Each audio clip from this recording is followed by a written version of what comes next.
Thank you for tolerating me today. You guys do it very well. I am so glad that we have General Drummond with us. He was sworn in as Oklahoma's 19th Attorney General on January 9th of 2023.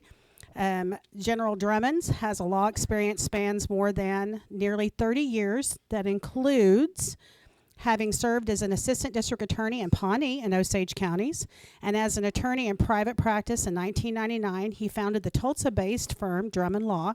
In addition to his legal career, Attorney General Drummond, a seventh-generation Oklahoman, has been a longtime rancher, banker, and businessman. A U.S. Air Force jet pilot during the Persian Gulf War, Gentner led the first combat mission of the conflict, one of the most decorated Oklahomans to serve in this Gulf War. He was awarded the Distinguished Flying Cross for extraordinary achievement, as well as 3 air medals and 4 aerial achievement medals. In a short time in office, Gentner has been active taking on organizational crimes, rings, responsible Oklahoma's illegal marijuana operations, improving government accountability, and combating governmental corruption and scandal. And we are so thrilled to have him today. We thank him for his service, and I will turn it over to General Drummond.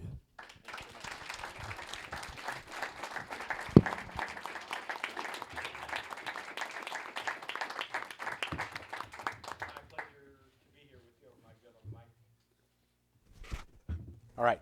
My pleasure to be here. I began life in Stillwater. 60 years ago, I was born here when my parents lived in student housing.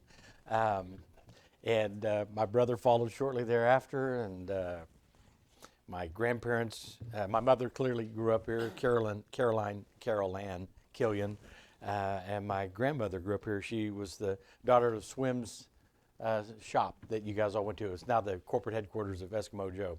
My brother's Jonathan, so if you have cataracts, go see him. If you don't, go see him anyway. So it's great to be here. I had a brief little stint at Oklahoma State. I was impatient. I got out in 3 years, and so I could go on to the military and do my thing. So I love Stillwater. Appreciate what you stand for. I'm very proud to be a native-born Stillwater person. I'm really curious. Glenn has got all these other statewide elected officials speaking to you. So in the end, what I want you guys to do is rate us and let Glenn know. Put some pressure on Matt. Leslie will speak articulately, and our auditor Cindy Bird is awesome. She and I meet weekly, talk daily, and I always yell at her for not acting quickly enough because she's slowing down my organized crime. But we're great partners. She has been in the auditing division of Oklahoma for 27 years. And she goes, in these 27 years, I've never had an AG that cares. And it's so exciting. So we have a lot of fun together. Well, the other thing I want you to hold those guys accountable to is, statewide elected, county officials are honest, God-loving, God-fearing people, right? Notwithstanding Wine to Water, which made me think you guys were an anti-Christian organization, but,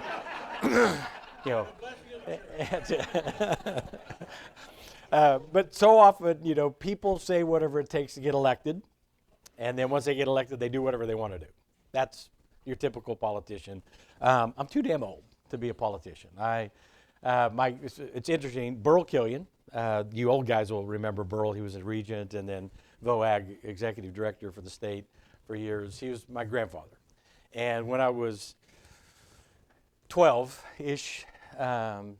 He sat me down and he said, on that Drummond side, he always looked at us dismissively, those Drummonds, up in Osage County, drinking, chasing, womanizing people that we are. Nobody's ever served in the military on your direct Drummond branch, and you're the oldest of 64 in your great-grandfather's generation. You should be a leader. Go serve in the military. Now, as a grandfather of 5, 2 on the way, that'll make 7 by the summer, I know exactly what he was doing. He was manipulating me. Because he set me on this course as a young man, preteen, to not follow the law. And if it's legal, do it in moderation. If it's not legal, don't do it. And that kept me from a lot of mischief, graduating from Hominy and coming over here as a fraternity boy. And all that stuff. It kept me in a line that now I look back, thankfully, and at the time I was too blissfully ignorant to understand. Now, I'm going to do the same thing with my grandchildren, and I've already begun that. The other thing he said is, and he was, involved in state politics in a consultative role and really appreciated it and loved Oklahoma every day of his life. He said, the other thing I want you to do is serve your state. You're going to go serve the military. That's our nation. I want you to serve the state. But I don't want you to do that until your children are grown. And again, I'm a very obedient grandson. That's exactly what I did. Tempted to run for office, coming back from the military, riding high on a lot of accolades, spoke dozens of organizations here in Stillwater. But I resisted that temptation until all the children were grown. Wendy and I have 6 kids. They're all either engaged or married, and 2 of them have children, and 2 of them are about to have children, and they're emancipated. They're great kids. So it gives me the freedom to be all in. And also the benefit of my age is I have been able to build wonderful companies. I walked away from 7 companies with 900 employees to be your attorney general, and I'm going to let you guys judge that in the next 148 weeks, because that's all I've got left. But I do count down my time in weeks because I'm impatient and I want things to move quickly. So promises made, and I'm going to give you an assessment on promises kept. 4 big things that I talked about that drove me crazy as an Oklahoman. I don't know, rural Oklahoman. In 2018, we passed medical marijuana. And instead of adopting the most restrictive rules that we could have, we went to honest marijuana experts and said, if you were writing the rules anew from Colorado or Arkansas or California, how would you do it? And they told us, this is how you would do it. And that's perfect if you follow the law. The problem is that law, the rules and regulations we promulgated were so broad and so many gaping holes that we now see that organized crime said, wow, let's go to Oklahoma. They're pro-business, inexpensive land, no regulation. And at their zenith, we had over 12,000 growing operations of marijuana in Oklahoma. For the year ending, so July 1, 22 to June 30, 23, we tagged 33.1 million marijuana plants. In the same time period, we received taxes on 1 million marijuana plants. 32.1 million marijuana plants either mysteriously froze or broke down and didn't get harvested, or were harvested and put in the black market. That is a phenomenal amount of marijuana. I was briefed by the DOJ a few months ago in a confidential briefing for me, but the non-confidential portion I'll share with you, which is staggering. 40% of the marijuana consumed in New York City is grown in Oklahoma. We are, to quote the governor, a top 10 state. Now, with Kevin is a friend, and we agree on 95% of all things. We disagree on a few major things, and we'll touch on those. I wish him well. He has 48 weeks left as well. So with this huge amount of marijuana being grown in Oklahoma, you have to distribute it. You have to get a distribution system to get it out. So what we've intercepted from mainland China communication there where they are recruiting destitute farmers and young women to get on container ships, go to the west coast of Mexico, intercepted by the Sinaloan cartel, brought across with the raw material of fentanyl. Across the porous border into Oklahoma, where they manufacture fentanyl. The migrant workers work here, even though they might have a false green card for rushing New York or things like that. And then the women are in the sex trafficking trade of organized crime. It's the fentanyl that's driving me crazy. I saw a sweet and low on somebody's table. That sweet and low has 0.8 grams of sweetener. If that were fentanyl, that would cost the Chinese 10 cents to manufacture. That amount of fentanyl would make 500 pills, street value $20. So $20 per pill, 500 pills, that's $10,000 out of a 10-cent investment. So they have figured out, come to Oklahoma, we've got the illegal grows, nobody's enforcing it, we got the distribution network, we can produce the fentanyl, we can lace it with literally everything because it's so inexpensive, and we can get it across the United States from Oklahoma. That's when I took office. Highly frustrating to me. I've got 7 grandchildren. I want to give them a compelling reason to remain Oklahomans when they become adults. And it's a devastating epidemic in our state.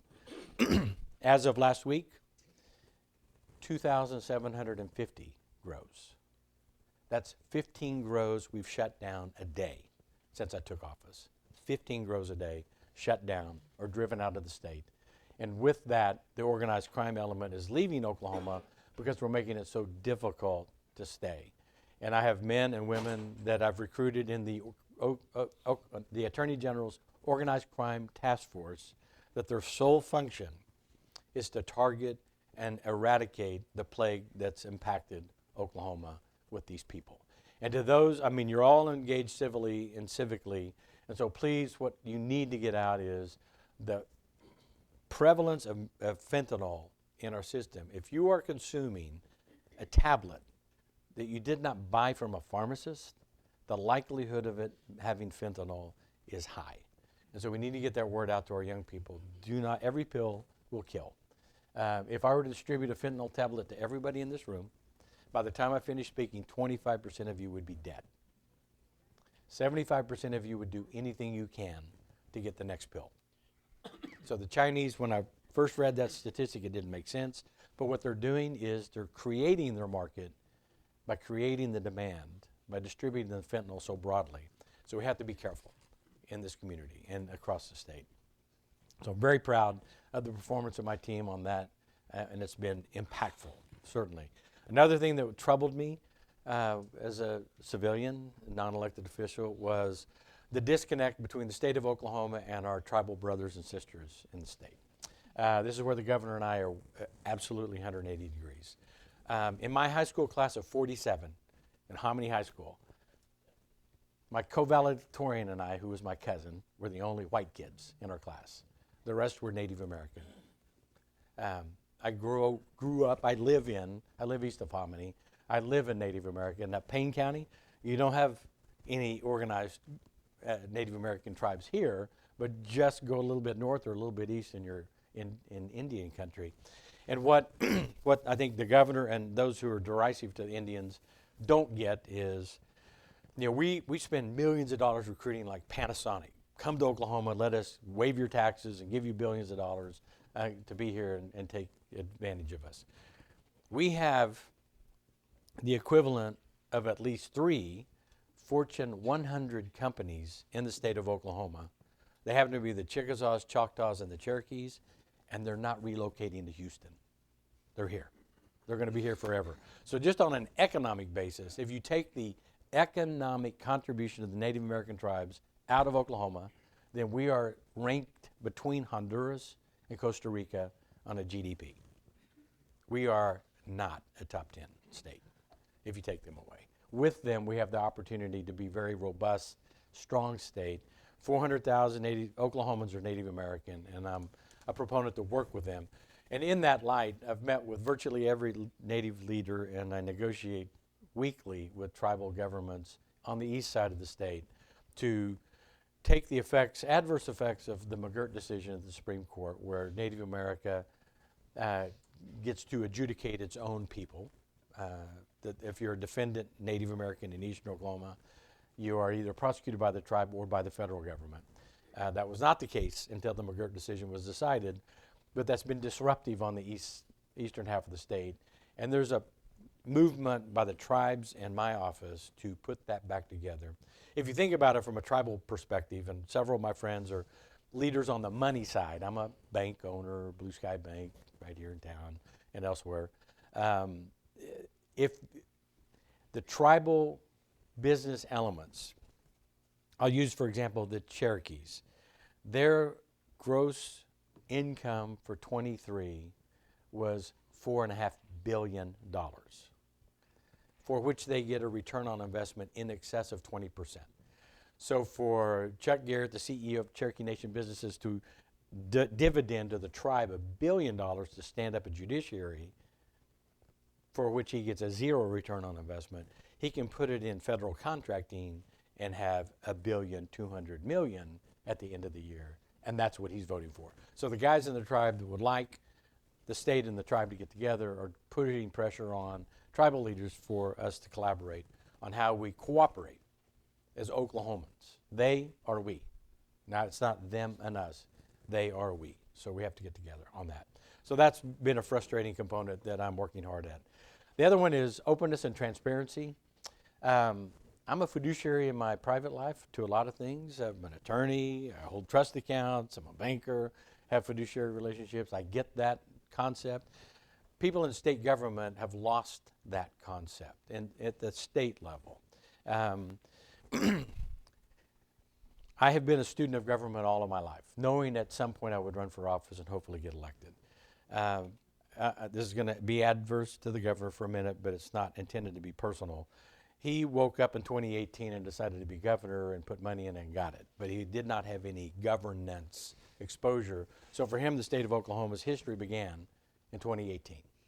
And I understand this as the former leader of 900 people. If I decide to do something and they don't want to do it, then I can fire them.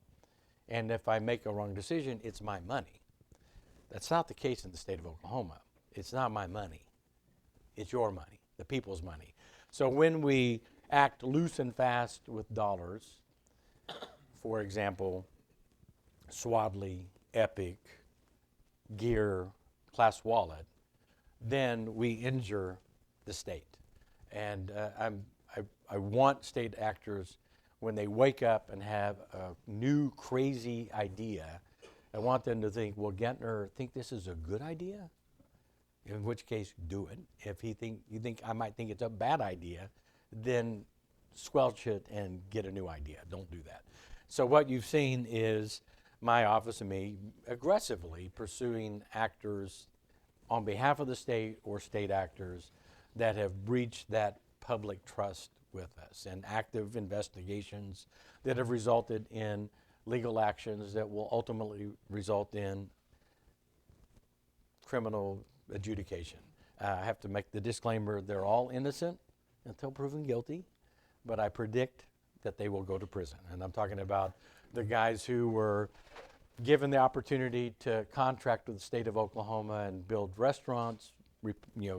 They figured out that state actors were not watching them, and they were getting away with washing invoices that the state was approving and paying because it's not my money. I don't care. I'm not going to do my job because I'm busy. And pretty soon, when you have an actor that knows nobody's watching him, he's going to act inappropriately if he's inclined to be a lawbreaker. And we have that with the Swadley restaurant system, with Epic. And then as it relates to the governor's emergency educational relief funds, GEAR, we have the governor putting, not in the Department of Education where Joy Hoffmeister knew how to administer it, but into a non-governmental entity called ECHO, $18 million to administer to young people that needed the money. It was squandered. And the governor and I are having words with each other on that issue, even as late as yesterday. Similarly, we get Attorney General opinion requests all the time. One's pending for state government, county officials, for which we'll answer in the next 30 days. So it's my function as the Attorney General to call balls and strikes. I don't make the law, I enforce the law. I'm the chief law officer. I take that seriously. Got a lot of training in that capacity, and I'm very honored and proud to be that person for you. I was meeting with a very prominent person in Oklahoma City a few months ago, and he said, Gentner, you just come off so hard. I go, well, Clay, do you want a hug? I mean, I'm happy to soften up, but it's the job. The job is not one where I get the luxury of turning a blind eye. We've had many men in this office that have turned a blind eye to crime or malfeasance or misrepresentation, and I'm just unwilling to do that. If that means that you grow angry with me and decide not to vote for me if I should run for something else, that's fine. But in the end of this term, I will have my integrity in place. And if Oklahomans want an adult to continue to serve the state, then more likely than not, you'll vote for me. And if you don't, you can vote for the other guy. There's lots of them that'll be out there running for office. So it is my absolute pleasure to hold accountable state actors, represent you, truly represent you. I don't care. Those that are in power that border in the gray that have made contributions to me, I've sent back. Trevor and I tore up a lot of checks during the campaign trail. It was hard, but a right thing to do, because I don't want to be tempted to be influenced incorrectly. And so with that, those are the promises made, the promises kept. I'd love to entertain a few questions if you have those, and then I want to be respectful of your time and get you out of here whenever we need to. James, what do you have for me? Governor, hang on a second. It's Thank you, it's Governor. Attorney General. It's not Governor. Attorney General. I meant General. Excuse me, Okay. I Okay. apologize. And actually, you and I are former military guys, and it's hard for me to have anybody call me General in my office. They can call me Gentner, or they can call me Captain. That's the only thing I earned. I didn't earn General, Thank you. but anyway. Well, thank you.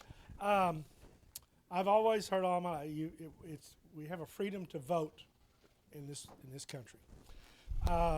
And my question is going to, based on the letter, and I appreciate you accepting my letter here today, has to do with voting and our state statutes, particularly state statutes. I think it's Article 26 pertains to municipality voting. Mm-hmm. I live outside the city limits. That particular statute indicates that only a person living within a municipality may vote on city issues, even though I pay city utilities, I pay city fees, so my question is, can a state statute be changed? If it can't, why? Or if it can be, what is the procedure on changing a state statute that maybe would allow? Great. That's a good question. Like James, I live outside of city limits of Hominy, and I only get to vote on my school board member, but I get to pay all my taxes and things like that. But for me, I'm unwilling to move in to the city. I'm a country boy, so I'm going to stay where I am. Yes, to answer your question, statutes can be changed. Our legislature filed 6,000 bills, in January to change all sorts of things. Absolutely scares me and my staff to death because half of them are unconstitutional. We worked through that with most of them and explained that to them, and by golly, I want to file it anyway because and I'm like, okay. But yes, it can be changed if it were statutorily done. But I haven't had the benefit of reading your letter, but I will, and I'll respond back to you formally on that, James. Thank you. You're welcome. Yes. Is it Captain? Is that the right? Yeah, it's okay, Captain Work, better. Captain, I'd like your take on the St. Isidore Catholic Well, my school take issue. is widely known. I know it is, but I'd like your, and apparently those who are pushing it believe that somehow this could wind up in the Supreme Court. Could you give us a little background Surely. on your take on it and what's going on here? See, I knew that I'd get those questions, so I didn't have to talk about them in my prepared remarks. So again, one, you will not find a greater advocate for public education. I think that's missing at the state level presently. I don't understand why, because 9 out of 10 young Oklahomans go through the public school system. So our future employment base is public education, and we have to have it be robust and strong and effective. We knew that this was coming. So Oklahoma is we are in the forest. We look around and see trees, but people who are outside the state look at Oklahoma and they see the forest for which we are. And that is, we are progressive, not in a positive sense. We are very susceptible to manipulation, and it doesn't take a lot of dollars to move 4 million people. Dallas has 4.8 million people. Fort Worth has 4.2 million people. Oklahoma has 3.9 million people. So you can come into Oklahoma, spend a little bit of money, and move the needle more quickly than you can in bigger states. So a bunch of really smart people in Notre Dame said, we want to disestablish the Establishment Clause in the Constitution of the United States so that we can have parochial schools funded by the government. Awesome. If that's where the Supreme Court lands, I'm a law abider, I'll follow it. But as our laws are presently drafted in Oklahoma's Constitution, Oklahoma's statutes, and the United States Constitution, we have what is broadly known as the separation of church and state. Those terms are not used in the Constitution, but in fact creates that. Why? My people, my great-great-grandfather murdered a guy on a golf course in Scotland and fled to Indian country. He didn't leave for religious persecutions. He just didn't want to get put in prison. But a lot of our forebearers left Europe for religious persecution. And what was attractive about America is you can worship God however you wish, with whomever you wish, or not at all. We don't have a state-sponsored religion. Right now, the majority of Americans identify as Christian. 30 years ago, a supermajority identified as Christian. In 50 years from now, I suggest that a minority of Americans will identify as Christian. So if we start enacting laws now that benefit the Christian movement, we have to be prepared to benefit the Satanic movement, the Christian Scientist movement, the Muslim movement, the Buddhist movement. We have to take care of all movements. So when we remove the bricks in the wall that separate that, then it's problematic. So from my chair, the Notre Dame lobbying group came into Oklahoma, convinced the archdiocese and the diocese to get behind an application for a Catholic in every way charter school that would be funded with state dollars. And it's coincidental it's Catholic. I wouldn't care if it's Episcopalian or Lutheran or Jewish or what, but I would still take the same position. And that is a charter school by statute and by state and by judicial law is determined to be a public school. And so we cannot use public funds to promote a parochial school. And that's what it's going to determine on. I think at the state Supreme Court, my odds are I will win 6-3. If it's appealed to the United States Supreme Court, I cannot predict what this Supreme Court will do.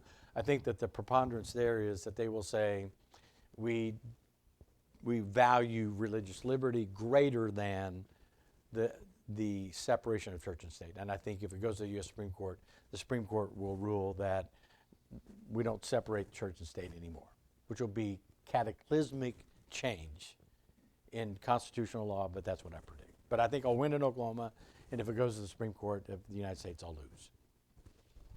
Sorry, that's a long answer to a simple question, but I'm notwithstanding what the governor and superintendent of public schools say, I'm not anti-Christian. I'm pro-religion, but I'm also pro-Constitution. Other questions? Over here. Thanks for being here, Gentner. Certainly. Good to see you. I have a statement and a question, so if any part of it is incorrect, please set me straight. As I understand it, in the 1960s, there was widespread bribery among judges in Oklahoma. So the Oklahoma Constitution was amended to create the Judicial Nominating Commission. 15 individuals, 6 attorneys, 9 non-attorneys sat on that commission. Would you be supportive of a change of that if the legislature is trying to do that? And if they are, why would they want to do that? For the next 148 weeks, I will resist it, and thereafter I will endorse it. You would endorse the change, or you would endorse the JNC? The JNC serves a great role. It really does serve a great role. I know that the governor likes to say, oh, my goodness, I'm limited to these 3 choices, and I get it. I get that. But the JNC is in this audience, there's a former member of the JNC. It is a robust group of 15 devoted Oklahomans, some of whom are attorneys, and attorneys by a class of the 6,000 attorneys in Oklahoma, the majority of them are Democrat or moderate Republican. Not many of the far right or far left. in the attorney class. But the other balance of that committee, the 9 they're selected by Speaker of the House, President Pro Tem, and the governor, so they were a representative of the state. And we did remove the jurisdictional limitation on like Supreme Court, so now it can come from at large. But I think the JNC does a great job of vetting candidates and providing to the governor a choice of 3. It was designed to kind of isolate that selection process from politics. If you give the governor unilateral authority to make those decisions, then you should pray that he was born in Stillwater, lives in Hominy, and is an attorney.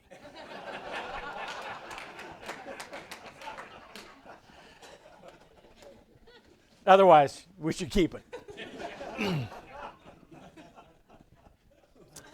Anything else for me?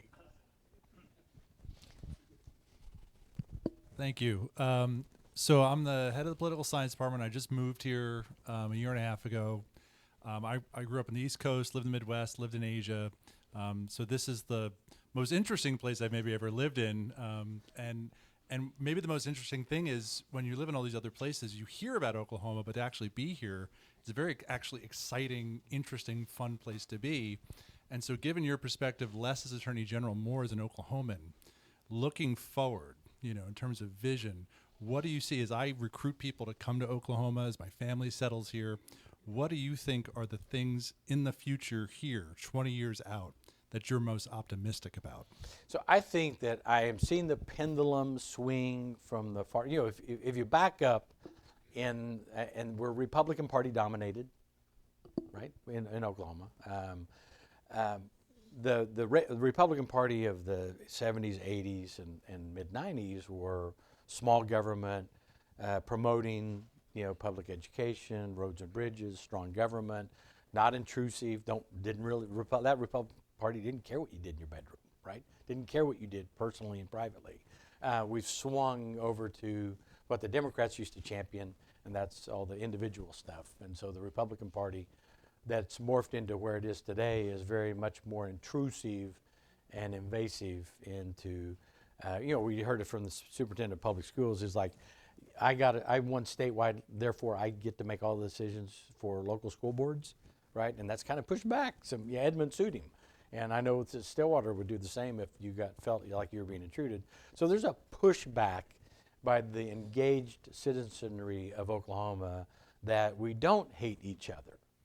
We were raised better. We were raised to accept differences and engage in civil discourse respectfully, even if I disagree with you. So I'm seeing that trend coming back. And I think with that trend, what we will find is we will acknowledge that we have 3 fundamental needs to elevate Oklahoma. We have to truly focus on positive economic opportunity for young people, not just rhetoric. It's easy to tear down Oklahoma City and Tulsa because this is a long answer, and I'm sorry, but it's a great question. If you take the population base of the Tulsa public schools, 38% are white, okay? The balance are not. And with that comes an economic disability. There's a disadvantage in the brown and black people of Oklahoma, just statistically. And the young people, the white children in those public schools, their middle class and upper class colleagues are in private schools. So we've driven this wedge in public education, but public education continues to be the core. I interview school teachers all the time. They say 3rd grade teachers can point to that kid and go, he is going to be a felon or he is going to be a college professor. They can identify at 3rd grade. So we have to give the economic opportunity to this generation so that when they're our generation, they're equipped. We have to address mental health. Our prisons and jails are populated by people that are, I don't know what came first, but mental health is a component. And as we address mental health, we will have a healthier population base with more opportunity, which turns to last economic opportunity. We're not fully utilizing the skills and resources that we have in Oklahoma because we have focused on rhetoric. But that trend is coming back. To answer your question, I think that what we'll see is future leaders focusing on education opportunity, the mental health, and the economic opportunity of our young people. that in a generation's time will change the face of Oklahoma for the better. Thank you. I think we are probably out of time. Is that right, Tim? I'm going to yield. You guys have been a great audience. Thank you. We are.